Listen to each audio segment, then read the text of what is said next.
শবে মেরাজ উপলক্ষে কতটি রোজা রাখতে হয় এবং কত তারিখে রাখতে হয় আজকের ভিডিওতে সম্পূর্ণ আপনারা জানতে পারবেন।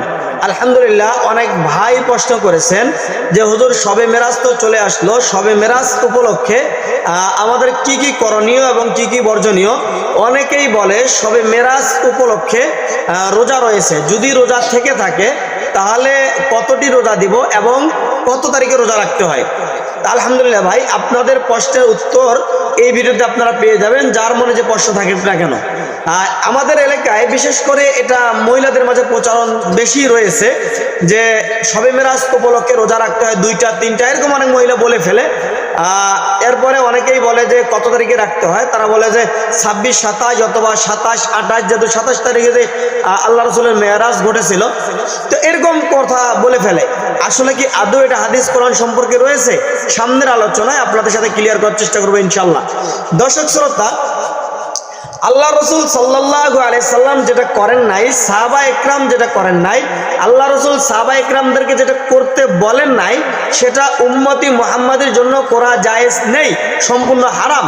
এটা যদি আমরা জোরপূর্বক আমরা করে নেই যে রোজা রাখতে হবে, তাহলে আমাদের জন্য এটা বেদাত হয়ে যাবে, হারামও হতে পারে। তো দর্শক শ্রোতা, এখন আপনাদের মনে প্রশ্ন থাকতে পারে, আল্লাহ রসুল মেরাজ করলেন, এখানে কোনো রোজা নেই, এখানে কোনো আমল নেই। হ্যাঁ, এই জন্য রোজা নেই, আমল নেই, কোনো কিছু নাই। কারণ আল্লাহ রসুল সাল্লাল্লাহু আলাইহি সাল্লাম যে মেরাজে গিয়েছিলেন, আল্লাহ রসুল এটা এরকমভাবে আয়োজন করে মেরাজে যান নাই। কেন আয়োজন করে মেরাজে যান নাই? আল্লাহ রসুল সাল্লাল্লাহু আলাইহি সাল্লাম যখন মেরাজে যাবেন, যাওয়ার আগ মুহূর্ত পর্যন্ত আল্লাহ রসুল নিজেও জানেন না যে আজকে তার মেরাজ হবে। কারণ আল্লাহ তাআলা জিবরাইলের মাধ্যমে রসুলকে আগে থেকে কখনো জানান নাই যে আল্লাহ রসুল আজকে মেরাজে আসবে। যদি আল্লাহ রসুল আগে থেকে জানতো বা জিবরাইল জানাইতো, তাহলে আল্লাহ রসুল এভাবে একা একই নয়, বরং আল্লাহ রসুলের সাহাবা একরামদেরকে ডাক দিতেন, মসজিদে নববীর মধ্যে আসো তোমরা, আমি মেরাজে যাব, তোমরা সাক্ষী থেকো। আল্লাহ রসুল এটা করতে পারতেন, কিন্তু আল্লাহ রসুল এটা করেন নাই। তার মানে এটা প্রমাণ হয়ে যায় যে আল্লাহ রসুল মেরাজে যাওয়ার আগ পর্যন্ত আল্লাহ রসুল জানেন না যে উনি আল্লাহর দিদারে যাবেন।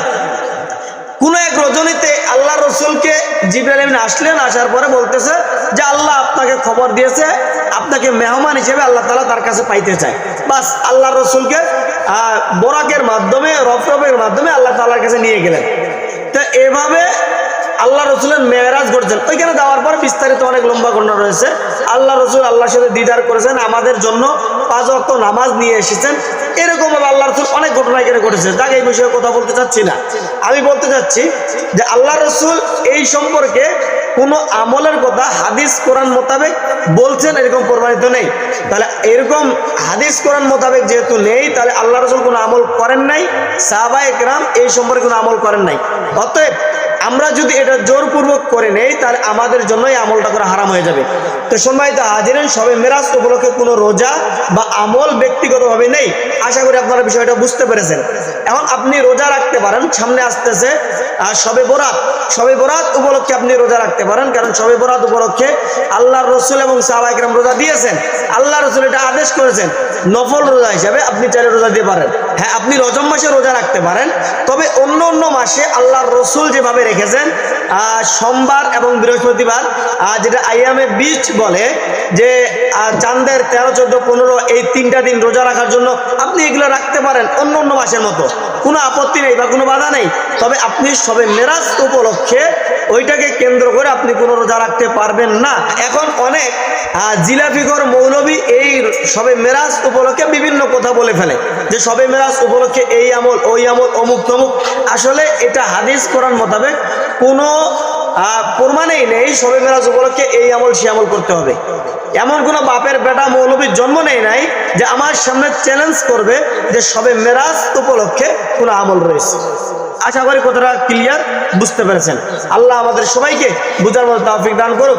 আরেকটা রিকোয়েস্ট ভাই, ভিডিওটা সর্বোচ্চ শেয়ার করার চেষ্টা করবেন, কেননা আপনার একটি শেয়ারের মাধ্যমে হতে পারে অনেক ভাই শিরক বেদাত মুক্ত আমল করবে। আল্লাহ আমাদের সবাইকে আমল করার মতো তৌফিক দান করুক।